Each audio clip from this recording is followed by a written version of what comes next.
हो गया। टॉपिक हमारे पास है रीजनरेशन।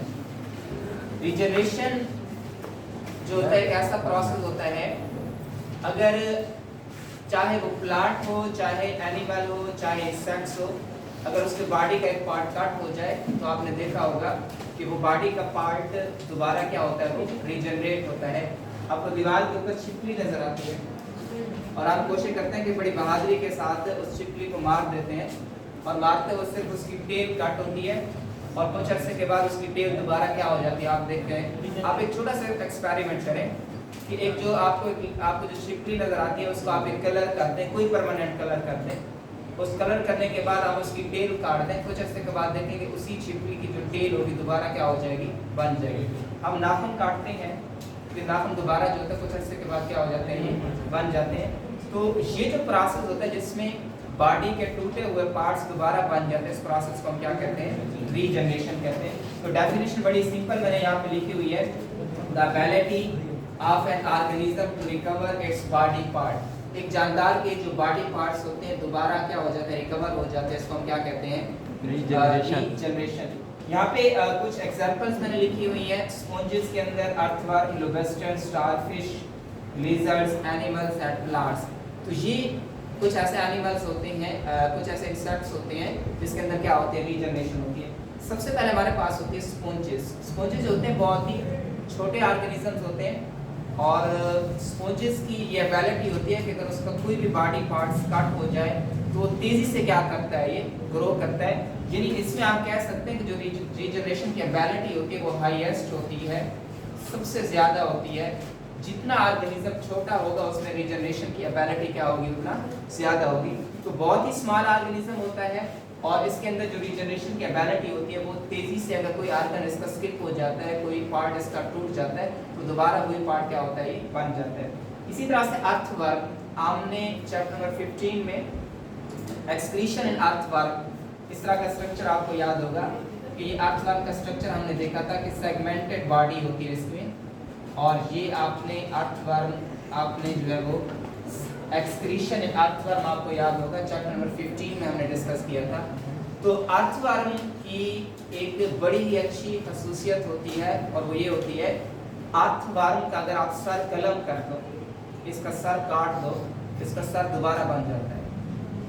तो ये अर्थवर्म का हमने कहा था, हर कंपार्टमेंट होते हैं और हर कंपार्टमेंट की अपनी लाइफ होती है। एक कंपार्टमेंट, हर कंपार्टमेंट का अपना excretory system, urinary system, respiratory system, हर एक अपना अपना क्या होता है, रिस्पायरेटरी सिस्टम होता है। हर एक इंडिपेंडेंट, अगर इसका एक पार्ट कट कर दो तो दूसरे पार्ट के ऊपर इसका कोई इफेक्ट नहीं होगा। तो ये अर्थवर्म के अंदर बड़ी खूबसूरत कैपेसिटी है। अगर आप उसका हेड रिमूव कर देते हो तो इसके पास इतना सलाहियत होती है कि हेड को दोबारा क्या कर लेता है, ये रीजनरेट कर लेता है। तो ये जी इसका ब्रेन कौन है? ब्रेन, हर आपके पास जो अर्थवर्म जो होता है, हर कंपार्टमेंट का अपना एक पूरा सिस्टम होता है। सारा जो सिस्टम होता है हर कंपार्टमेंट, जैसे इसको हम कहते हैं, जैसे आपके पास एक रेलगाड़ी होती है, रेलगाड़ी में मुख्तलिफ कंपार्टमेंट होते हैं और हर कंपार्टमेंट एक अपनी एक प्रॉपर लाइफ होती है, उसके अंदर पूरा सेटअप मौजूद होता है। तो इसका भी अपना एक प्रॉपर सेटअप होता है। बहरहाल रीजनरेशन के हवाले से जहाँ तक इसका ताल्लुक है वो ये होता है, अगर आप इसका हेड रिमूव कर दोगे तो ये हेड दोबारा क्या हो जाता है, ये बन जाता है। लुबेस्टर्स की अगर हम बात करें, लुबेस्टर के अंदर होते हैं पिंसर क्लॉज। पिंसर क्लॉज ये नाखून की तरह होते हैं, पिंसर क्लॉज। अगर इसके पिंसर क्लॉज टूट जाएं तो ये पिंसर क्लॉज दोबारा क्या हो जाते हैं, ये रीजनरेट हो जाते हैं। तो ये हमारे पास लुबेस्टर्स के अंदर होता है। स्टारफिश, स्टारफिश जो होती है आपके पास, ये 5 इसके आर्म आपको मिलते हैं स्टारफिश के। स्टारफिश के आप कोई भी अब आर्म रिमूव कर दो, इसका ये आर्म रिमूव कर दो, ये आर्म रिमूव कर दो, या ये आर्म रिमूव कर दो, सेंट्रल डिस्क मौजूद हो। स्टारफिश का आप कोई भी आर्म रिमूव कर दोगे तो इसके पास एबिलिटी होती है कि एक स्टारफिश दोबारा उस आर्म को क्या कर लेता है, ये बना लेता है। तो ये रीजनरेशन का प्रोसेस होता है स्टारफिश में। अगर आप उसको कोई भी आर्म, कोई भी आप उसका रिमूव कर दो, ये पार्ट आर्म रिमूव कर दोगे तो ये बन जाएगा, ये रिमूव कर दोगे तो ये दोबारा बन जाएगा, ये आप रिमूव कर दो तो ये दोबारा क्या हो जाता है, ये बन जाता है। तो ये एबिलिटी होती है स्टार फिश के अंदर। इसी तरह से अगर आप प्लेनेरिया के अंदर देख लें, आपके पास प्लेनेरिया की बॉडी है, प्लेनेरिया की आपके पास बॉडी होती है, और ये प्लेनेरिया के अंदर आप देखें, आप इसका कोई पार्ट रिमूव कर दो, सपोज ये कट कर देते हो आप, इसका ये वाला पार्ट आपने क्या कर दिया, कट कर दिया। अगर ये पार्ट आप इसका कट कर दोगे तो दोबारा ये पार्ट क्या हो जाएगा, ये बन जाएगा। तो ये प्रोसेस जो होता है किसके अंदर होता है, ये प्लेनेरिया के अंदर स्टारफिश में। तो ये रीजनरेशन की जो एबिलिटी होती है स्टारफिश में बहुत तेजी के साथ होती है। और अगर उसकी सेंट्रल डिस्क मौजूद है, पांचों के पांचों आर्म आप काट दो, तो ये जो स्टारफिश आपके पास होता है, अगर पांचों आर्म भी काट दो, स्टारफिश दोबारा क्या होता है, इसको अपने आप को बना सकता है। ये लिजर्ड्स टेल अगर उसकी काट दो आप, चिपकली की आप टेल अगर काट दो, दोबारा अपने आप को टेल को क्या कर सकती है, वो रीजनरेट कर सकती है। एनिमल्स के अंदर जो रीजनरेशन होती है, हीलिंग ऑफ वाउंड, जख्म होता है, हीलिंग ऑफ वाउंड है, जख्म आपके पास दोबारा क्या हो जाता है, रिकवर हो जाता है। तो हीलिंग ऑफ वाउंड का प्रोसेस हो गया। या आपके पास जो नेल की फॉर्मेशन है, दोबारा नाखून बन जाते हैं। तो ये जो प्रोसेस होता है ह्यूमंस के अंदर, एनिमल्स के अंदर या ह्यूमंस के अंदर जो आपके पास रीजनरेशन की कैपेसिटी होती है वो भी मौजूद होती है, जिसमें जो आपके पास है वाउंड, जख्म दोबारा मनमिल हो जाता है, हीलिंग ऑफ वाउंड हो जाती है। प्लांट्स की अगर हम बात करें, प्लांट्स आपके पास अगर एक प्लांट्स मौजूद है, कोई आपके पास एक पौधा मौजूद है, इस पौधे का आप कोई भी पार्ट कट कर देते हो, इसमें से देखिए आपके पास एक प्लांट मौजूद है, इस प्लांट का आप कोई पार्ट यहाँ से क्या कर देते हो, ये आपके पास एक प्लांट मौजूद है, इस प्लांट का आप कोई पार्ट क्या कर देते हो, आपने कटिंग पढ़ा होगा, कटिंग आपने देखा होगा, अगर आपने गुलाब के पौधे के अंदर अगर आप एक पार्ट उसका काटे रिमूव करते हो, दोबारा क्या बन जाता है, नया पौधा बन जाता है।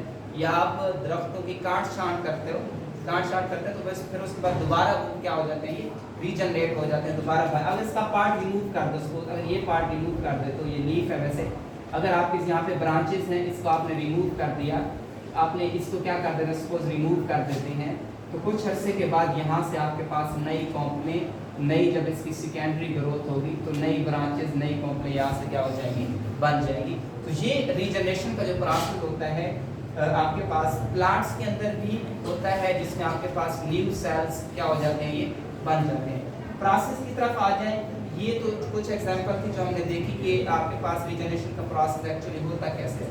अगर हम मैकेनिज्म की बात करें, तो मैकेनिज्म के अंदर आप देखें कि इस मिसाल के तौर पर आपके पास स्टार फिश है, हम स्टार फिश के एग्जांपल लेते हैं। मिसाल के तौर पर आपके पास जो है ये स्टार फिश मौजूद है, देखें ये आपके पास है,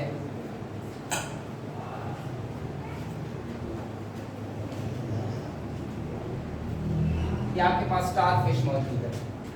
अब स्टार फिश के एक पार्ट को आपने कट कर दिया, पार्ट आपके पास क्या हो गया, ये कट हो गया, ये पार्ट आपके पास क्या हो गया, कट हो गया। तो जो पार्ट कट हो जाता है, जहां पे कटिंग लगाते हैं, उसको हम कहते हैं एम्पुटेशन। एम्पुटेशन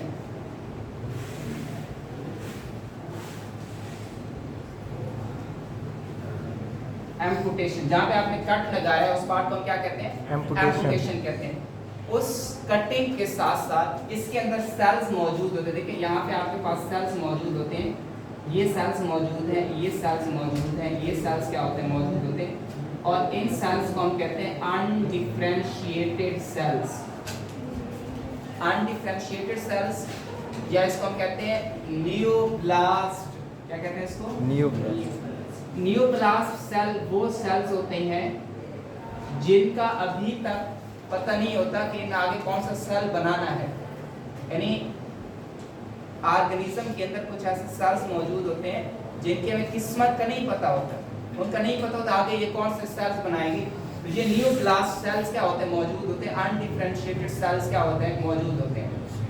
अब जैसे ही कट लगाते हैं, कट लगाने से जो अनडिफरेंशिएटेड सेल्स होते हैं, जो अभी तक डिफरेंशिएट नहीं हुए, ये डी डिफरेंशिएट हो जाते हैं, थोड़े से क्या हो जाएंगे, डिफरेंशिएट हो जाएंगे। और जैसे ही पता चलेगा स्टार फिश को कि बॉडी हमारी कट हो चुकी है, तो एक सिग्नल आएगा, मैसेज आएगा। तो जैसे एक मैसेज आएगा, ये अनडिफरेंशिएटेड सेल्स से डी डिफरेंशिएटेड सेल्स होंगे और ये डी डिफरेंशिएटेड सेल। अब सिग्नल कौन सा आया?